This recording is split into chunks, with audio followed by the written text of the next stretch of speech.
I've been playing Battletech for almost a quarter of a century, and I want to bring the tabletop experience to as many people as possible.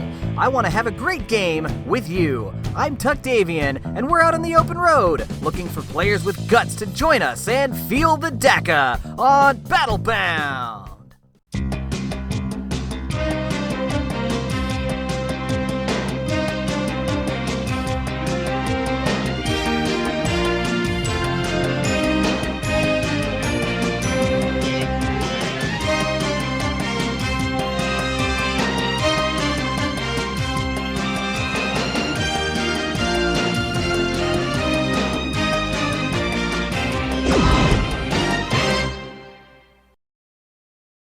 Alright, Battletech fans! Today, we're in Tulsa, Oklahoma, home to several famous landmarks that lend the Sooner State some of the inimitable flavor of America's heartland, such as the legendary Cain's Ballroom, the Center of the Universe, and the Woody Guthrie Center, just to name a few. But today, our travels take us just off historic Route 66 to what the locals lovingly refer to as Nerd Row, where you'll find such eclectic shops as Mammoth Comics, Good Mischief, Phantasmagoria Books and Records, and most importantly, Dice Addiction, Games and More, who were gracious enough to host our episode inside their shop. Let's head inside and take a look.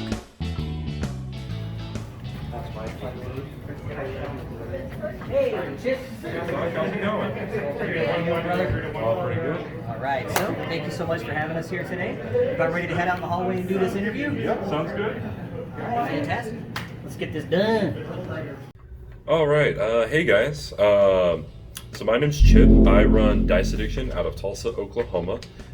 We've been around since 2013. We kind of started off with me just working at a movie theater. I was playing games at our local game store. I was really into a game called HeroClix. It's still around. It's a Marvel and DC tabletop miniature game. And it was like, I was running the events. It was the only place to play it. And this new competitive scene came to town, or came around, but it costs a lot of money and the store didn't want to run it. So I got my first little taste of business by, I rented another space with a business partner and we ran that event. And that event series is still around. It's called the Realms Open Championship for HeroClix. We're still fairly involved with it. But that was kind of our first little taste of business, and got Dice Addiction LLC open for business. So after that, we spent the next couple of years growing. I joined with a toy store. I got a little booth in there, and that's how we had our first brick and mortar, and started running events for, all the basic games like Magic, Yu-Gi-Oh, Pokemon, all of that. And then random day, somebody walks into my store and starts talking about Reaper miniatures, and got us kind of pushed into running a paint night. And then fast forward several years, I end up meeting, I've known Tuck for years. He's always been part of the gaming scene around here. But we never really interacted all that much, and he approaches us about running Battletech. So another tabletop mini game. Of course, I play one myself, so always willing to let others give it a shot. And he comes in, shows off the game. I'm like, cool, yeah, let's do it. I've got this open time on Thursday. It's right with our mini painters. I think it's going to be a fantastic fit. It is, but for totally different reasons. Battletech guys really love their game, really enthusiastic about it. When those dice rolled the way they wanted them to roll every time. So perfect fit for Thursdays. Miniature painters, they like their quiet space to paint, but they've learned to love the Battletech guys like we all have. And so now, it's been I think it's been almost a year now, a year and a half, that Battletech's been a real big part of our store, and I'm constantly learning about the community. And we've just got a website set up, and we're throwing all the Battletech product up on there, hoping to teach more about it. And we've actually got a convention coming up where we're going to be doing demos as well. So I'm really excited to see that community grow more. One of the most positive things about having Battletech as part of the store, really just all the guys that we get to see every single week. Like I said, our community, it's always kind of been I was in full control of what was a part of that community, the culture, and Tuck really brought in a full new community. People that I had never met, never interacted with, miniature players that I've never seen before, and just watching that community grow and the positive impact they're having on the store is probably the best part about having them here. I really can't wait to see how that changes and evolves in the future. And now, let's meet this episode's featured player. Hi guys. You might be wondering who I am. My name is Taylor. My game is beating Tuck. See, I've got a weird story with Battletech.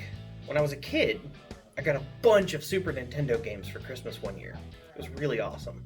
But one of them that I got was Mech Warrior for the Super Nintendo. I thought that game was the coolest thing ever. I had no idea that it was related to Battletech in any way. Because never, in the entirety of that, do they mention Battletech once. Fast forward a few years, and my best friend growing up played with his dad. We never actually touched them, but he eventually got into the clicky tech stuff. And one of the first things I saw was the clicky tech Atlas. It was blue and it looked angry and mean, had these really gnarly spikes on one shoulder. I thought it was the coolest thing ever. I've been instructed not to curse for this whole video. It's kind of hard, can't you tell? That was it until I was an adult. And my good friend Tuck was, he ran a weekly game, and he would always post the stories about his players online, and I would read them, and I was like, oh, this is really freaking cool. And so one week I messaged him, I was like, hey, is it cool if I show up and watch and just kind of see what's going on? He was like, yeah, sure. He will tell you this, he didn't actually expect me to show up. So imagine his surprise when I did. And I sat there and I watched and I absorbed and I was like, this is really cool. And so I came back the next week. I didn't tell him I was coming back the next week, but I did anyway. One Thursday I woke up and I was like, I need to play Battletech this week. And I have almost been without fail every week until this whole thing happened, right? Today, we are going to play some Battletech. For the first time in a couple of months, it is going to be glorious. There's a small part of me that says, I don't care if I win or lose, I just want to play. But we all know that my goal here today is to beat Tuck. I have a nice little force assembled. My little pirate force is ready to kick Tuck's pirate force right in its shiny metal keister. So today, I'm looking forward to playing, not only because it's the first time in a long time, but because it's the first real one-on-one that I've had with Tuck. It's gonna be epic. One of my favorite memories of playing Battletech in this last year and a half, shortly after I started, Tuck started the Tulsa Battletech League. And there were 10 of us, I believe, and we would show up once a month, play it out for points to see who gets the prize at the end. And it was so much fun. But one of my favorite Battletech memories comes from this league, and one of the earlier league games, I was given a quad mech. And it was the first time I'd ever seen one, let alone played with one. And it came down to me in this quad mech, heavily damaged, engine hits, would shut down if I did so much as look at my PPC. And my best friend, Daniel. He's a rookie player like myself, and it came down to us, and he'd roll, he'd barely miss me, or he'd hit me in a leg, or he'd just hit something that wasn't critical. It was fine, but I'd fire, I'd shut down, I'd wait a couple of turns, I'd power back up, I'd fire, I'd shut down, and for some reason he just couldn't quite get me, and it came out to the end, like, the emotion and the feelings and just how awesome that was to not know who was going to come out on top was just an amazing feeling. And I think that Battletech is so fantastic because of the community. the community that we've developed here is awesome, and the community on Facebook is fantastic, and we want to bring it to you guys. We want to be that community that we've developed here, but everywhere. Until then, Battletech is family. Alright fans, and now that we've heard from today's featured player, let's have a look at the game by the numbers.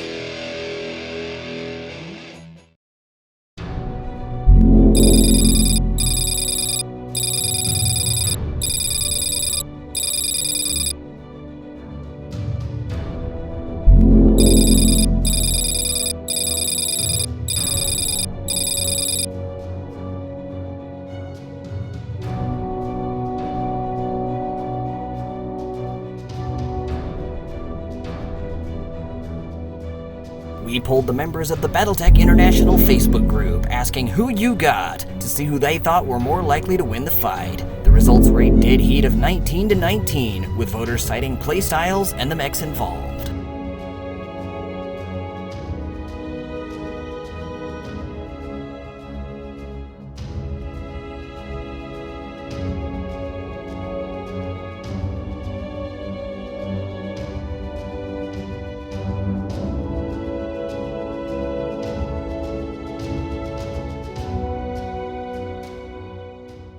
Scurvy dogs of war were loosed from their chains as pirates collided on the backwater periphery planet Lackhove, warring over a weapons cache. The pirate forces took the best tactical positions they could in preparation. Commando and Mongoose pilots countered each other in recon positions, while shots rang out almost immediately as the enemy commander attempts unsuccessfully to burn a hole in the Mongoose with his Griffin's particle cannon. The initiative of the battle was with Nemo, 1 full minute into combat, as he ordered his forces to close ranks and combine fire in response to similar moves made by Hobbs' forces, who refused to be divided. The 2 recon mechs both moved into an engagement position at great risk to the Commando pilot, while the Valkyrie took up a fire support position to the rear of the battlefield. The Commando pilot's risk proves fruitless, as he can only land a single medium laser on his target, and his short-range missiles fall harmlessly to the side. But fortune is with him as the entire enemy force each attempts to rain down a concentrated stream of hate upon him, but to no avail. 3 medium lasers. It's a miss, and a miss. Hobbs attempted to punish Nemo's forces for this insolent, brazen attack, but frustratingly could not land a single rapport in response. The battle quickly turned into a fever pitch, each commander ordering his forces into the best tactical positions they could muster. For several minutes of combat, it was anyone's fight. The dark staccato of autocannon shells depleting ammunition and laser blasts turning whole tons of Star Shield armor into slag bore into the pilots' heads, slowly eroding their sanity and causing nerves to translate into multiple shots, frustratingly going wide of their intended targets. The pendulum of battle seemed to swing towards Hobbs as his Shadowhawk pilot landed a blow to Nemo's Valkyrie that both cracked the mech's fusion engine shielding and damaged its massive gyroscope. First one. Upper 4, gyro. Second. Lower 2. The Valkyrie pilot lost control, but was able to quickly recover and retreat, though Hobbs' commando had taken an absolute beating at the hands of Nemo's forces, forcing a full retreat less than 5 minutes into the engagement, followed closely by the Mongoose pilot looking to cut his hopes of escape into ribbons. The ribbon-cutting ceremony, however, would be saved for Hobbs' Panther as a long-range missile struck, causing a massive critical hit.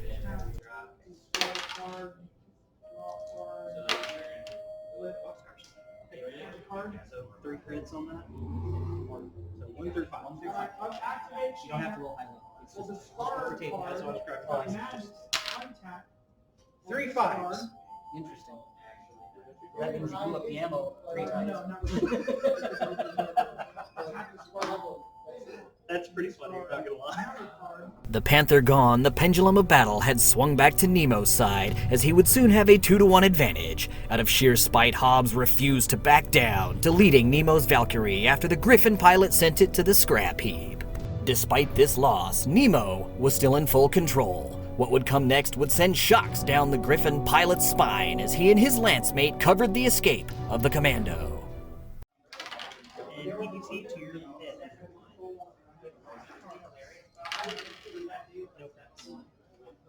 After the blistering particle cannon blow, Hobbs' Shadowhawk made an attempt to even the odds with a thunderous kick against the mongoose. Connecting, the mongoose pilot heard the telltale sounds of actuators groaning and support struts failing, a deadly chain reaction that crumpled its leg and sent it crashing to the ground. Check the crits. Blown off, baby! Blown off! Oh, yeah! Despite this minor victory, it would still be an uphill battle in order for Hobbs to turn the tide, as Nemo's Shadowhawk had barely suffered a scratch in almost 8 minutes of combat. Under the protection of his fellows, the mongoose pilot refused to give up. Nemo ordered his mechs to separate their 2 remaining enemies, achieving the divide and conquer strategy he had been attempting. Thus began the Showcase Showdown.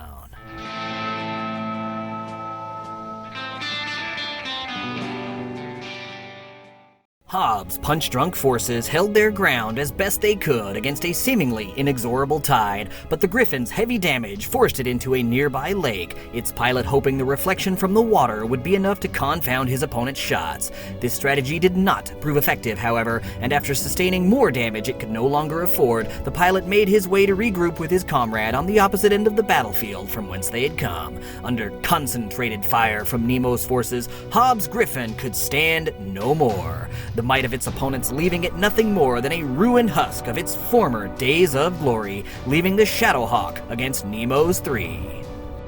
But the time had come where all pilots must face the end, and this was the end. The lone Shadowhawk could no longer fight the moonlight, its destruction leaving Nemo the overwhelming victor of the battle. And thus, upon reflection, after many shakes of the dice, lots of laughs between opponents, memorable moments, and a day of strong play from all involved, that brings us to a segment of the show we call After the Action.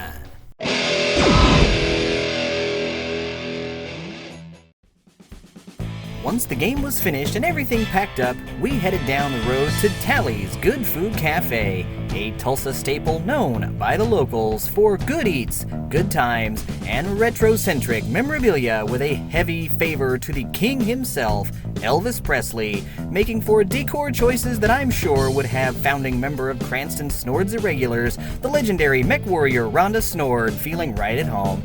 After a patty melt and some of their famous catfish, we sat down with Nemo to get his thoughts on the game and his overall performance. Dude, we just played Battletech for the first time in like 2 months. Oh my god. As far as how I feel like I did, well, I won, so I feel like I did alright. Well, it was a close game for a little while, and then the dice just decided to favor me. That's what it boiled down to. We had some good, close shots. There was that one turn that was like, shot to the head, almost cored the other thing, knocked the leg off. It was like so much action happened in that one turn. I was like, yes, even though it was my leg. I loved it. Like, I hit you in the head with a PPC. You, in turn, kicked my leg off. Different mechs, of course. Just so much happened right there in that one moment. It was nice. If I had to do it again, I probably wouldn't run the mongoose around like I did. I feel like the first couple of turns it was like trying to get back in the saddle, but after that it just clicked. It felt like old times. Next time I play, I hope it's with a couple other people from our group. Like, I miss my Battletech family. That... my Battletech family, our group, is lovingly called and officially named the Tulsa Battletech League. I love being behind the camera, but let's be honest here, we're here to play Battletech. Nothing is better than playing Battletech. To me. I always feel weird about watching stuff that I participate in, so it'll be a little odd but I'm looking forward to seeing the finished product and seeing what you've done with it. Thanks for having me, Tuck. Alright, Battletech fans, that concludes this episode of Battlebound. We sure hope you enjoyed watching as much as we enjoyed playing that game for you. Stick around after the credits for a special message from the creators of Battlebound. Also, I want to take this time to personally thank each and every one of you for tuning in and joining us on this odyssey as we prepare to take Battletech out on the open road. We've been here at Dice Addiction in Tulsa, Oklahoma, so for Battlebound, I'm Tuck Davian, wishing you a fond farewell from the Sooner State, and we'll see you out on the space lanes.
Hey guys, Taylor and Tuck here. We want to thank you so much for watching this episode of Battlebound. This was the very first one of what we hope is going to be many. If you liked what you saw, leave us a comment below and let us know. And don't forget to click that bell so you get notifications for when we upload new stuff. And if you want to be in one of the next episodes of Battlebound, shoot us an email at the email here, or let us know in the comments below, and we'll see what we can do to come visit you on Battlebound. And we need players if we're going to make this work. If you liked what you saw and you want to see some more, get at me. We need players to continue this journey, and I want to tell your story. I want everyone to know what your favorite memory of Battletech is, or how you got started, or what your cool local game shop is. Those are the stories I want to tell, your stories. So, like the man said, get at us as soon as possible and let us know so we can see you out on the space lanes.